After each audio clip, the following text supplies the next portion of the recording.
I'm telling y'all, these last couple of years has been a JRPG renaissance the likes that we've not seen since the late 90s. Back then, I was in high school, and it was just like banger RPG after banger RPG coming out. So I remember cashing out my paycheck and then driving straight over to the game store to pick up the latest release. It seemed like one came out every single week back then. It was all the time.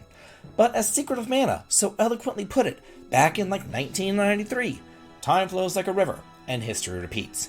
And 2024 is history repeating itself. So today, I want to tell all y'all about the top 10 best RPGs released so far this year.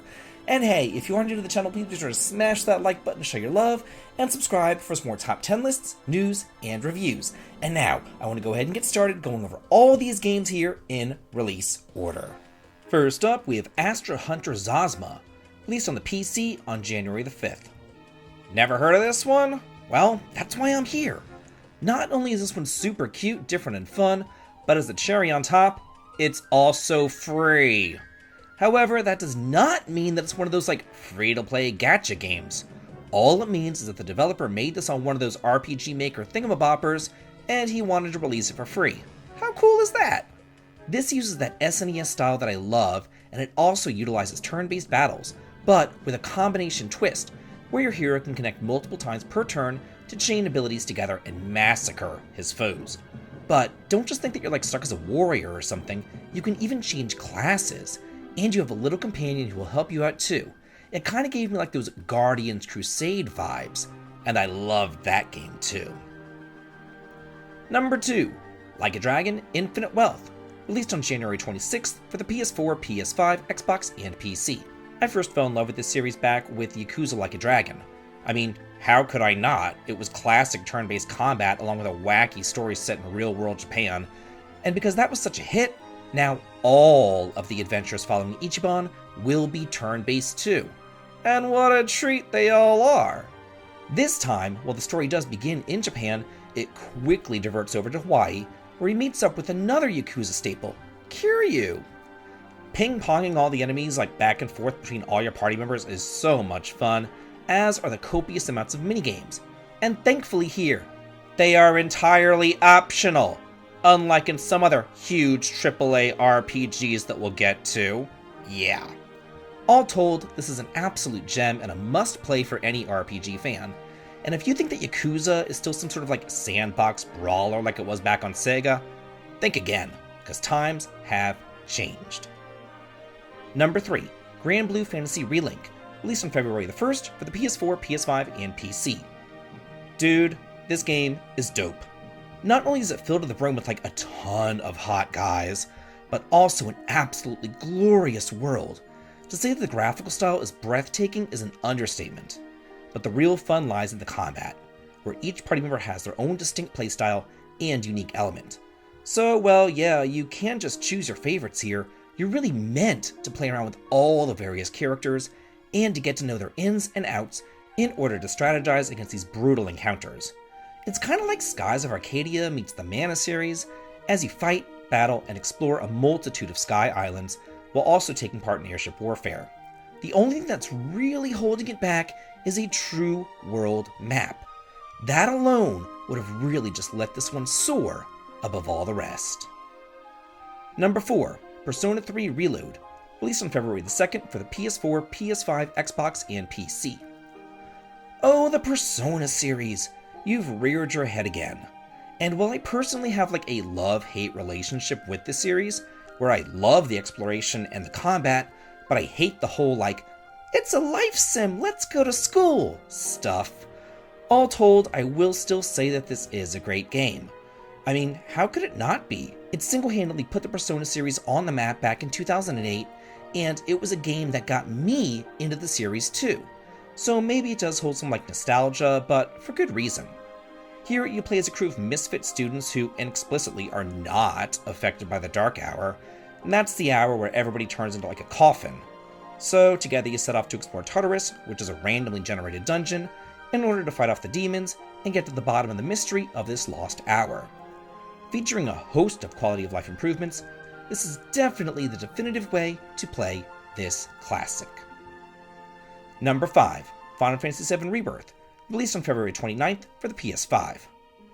Let me be as blunt and as clear as possible here. I love the combat. I love the story. I love the characters. I love the exploration. I love the open world maps.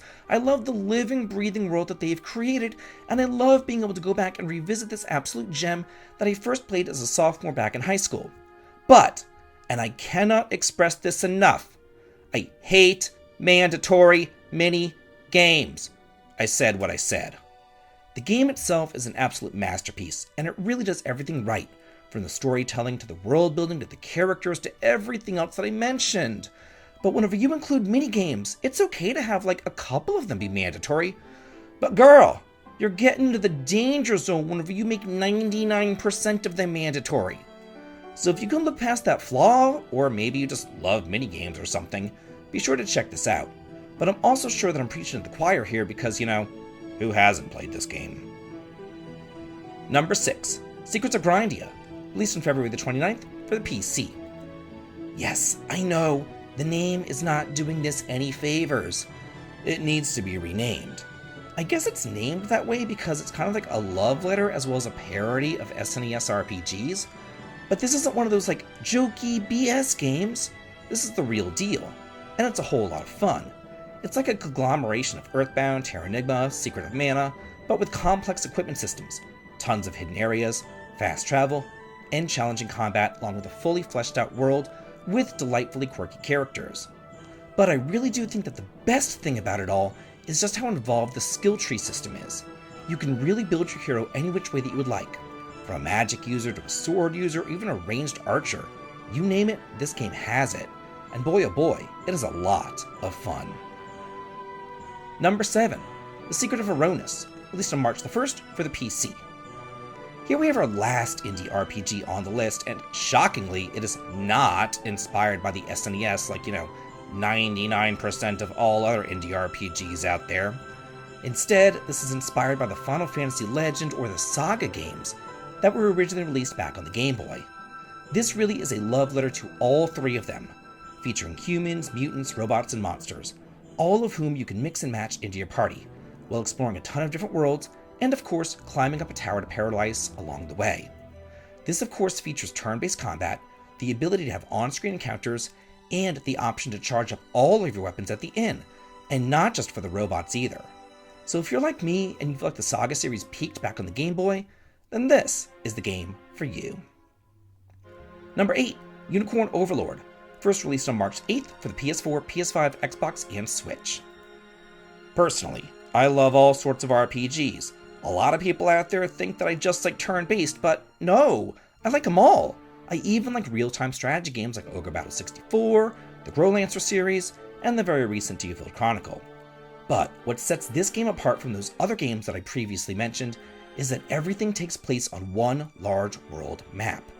What I mean by this is that in the aforementioned series, whenever you get into a battle, you're just kind of like thrust into what can only be described as like a chapter selection, where you get a little bit of dialogue at the beginning, and then a battle takes place, and then you get like a decompression dialogue, and then you're back at your home base, rinse and repeat. But not here. All the towns, the dungeons, the NPCs, and the enemies are all on this massive world map. And whenever you encounter them, it kind of expands into the battlefield. And afterwards, boom, you're back on the world map. It really does make it feel like a living, breathing world, and I appreciate that so much. Number 9, Dragon's Dogma 2, released on March the 22nd for the PS5, Xbox, and PC. Yes, this did get its fair share of criticism and negativity upon its release, which is all well deserved, but that doesn't take away from the fact that this is still one of the best games released thus far. The world is absolutely gorgeous, and it's just chock full of treasures and different things to discover. Then there's the combat, which will seriously keep you on your toes. It's just so satisfying and fun, not to mention the sheer variety of all the enemies too, because just like any good RPG, there's plenty of enemies to keep you occupied as you're traveling between the towns throughout the day and the night. One of the most fun things to do though is just kind of like go off the beaten path and find all those little secret shortcuts and hidden side quests to do. There's just a lot of freedom that's allowed here, and you're never just going to feel tied to the main quest. You can really go off and make this world all your own. In number 10, the Grandia HD Collection, released on March 26th for the PS4 and Xbox. What can I say about Grandia that I haven't said before? except that this is a collection of the 2 best games in the entire series bundled together and released on the PS4 and PlayStation for the first time, where it was formerly only available on the Switch and the PC. The first game tells an endearing story of the friendship blossoming between Justin and Sue, as well as the love between him and Fina, as they go off to become adventurers and explore beyond the end of the world. The second game is even more humorous than the first, as it stars Ryuto, who's like a take-no-prisoners geohound, and he really only cares about one thing: money, but, well, I guess 2 things, because, he also likes tits and ass, and I guess 3, because he's pretty selfish and just cares about himself, too. And all that conflicts hysterically with the selfless priestess Elena, who's ironically possessed by the devil himself, Valimar, so she'll randomly turn to this sexy bitch Millennia at the drop of a hat. Both of these games are classics, and they are definitely worth a go. So that's it for the top 10 best JRPGs released so far in 2024. What are your favorites that have been released this year, and what would you add to this list? Let me know in the comments, and let's get a discussion going on here, and let's all talk and chat about it, because I'm always here to read them. And if you like what I do here on the channel, please head on over to the Patreon side for early access to my videos, as well as behind the scenes photographs. The link to it is over in the video description. And as always, please like, comment, and subscribe, and have a good day.